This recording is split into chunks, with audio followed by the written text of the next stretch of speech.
So ayan na nga mga idol, sabay-sabay nating panuorin kung paano mag-set ng legs si Kuya. Napakalupit nito mga idol.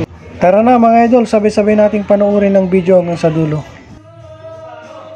Kanina pa siya nagli-legs mga idol, ngayon ko lang naisipang i-video kasi sobrang heavy yung mga binubuhat niya.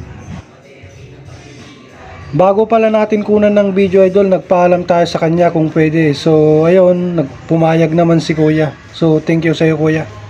Dito natin makikita mga idol na legs ang pinakamahirap i-workout sa lahat ng muscle sa ating katawan. At dito naman sa part na to mga idol is ako yung tagasalpak ng plates habang nagpe-perform siya.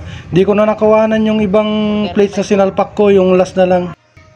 Dito na idol makikita nyo kung paano niya ninanamnam ang repetition na ginagawa ni Kuya. Nakalimang plates na pala siya mga idol. Sabi nga nila, no pain, no gain. At 100% naniniwala ako doon. So dito naman na part mga idol, nagdagdag ulit ako ng isang 35 pounds. Sinyas ako ng sinyas ng 5, 6 na pala, excited magsalpak lang. Maliit kasi yung isang 35 pounds na nasalpak yung nasa unahan. So habang nagpapahinga siya mga idol, umikot muna ng aming camera. Shout out sa'yo Boss Alvin, mabuhay ka hanggat gusto mo. Hindi ko na pala naisama yung ibang video niya mga idol kasi masyado nang mahaba.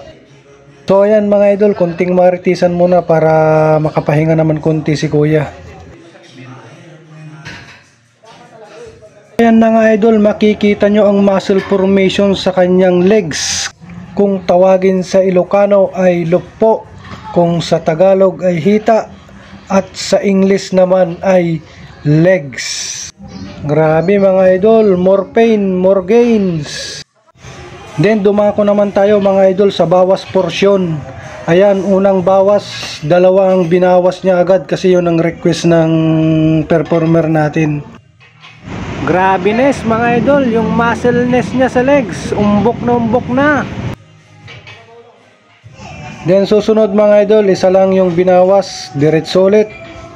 Continuous lang pala ang bawas mga idol hanggang sa isa lang yung matira. So ayan idol, nagbawas ulit ng isa habang kumukuha tayo ng video sa kanya.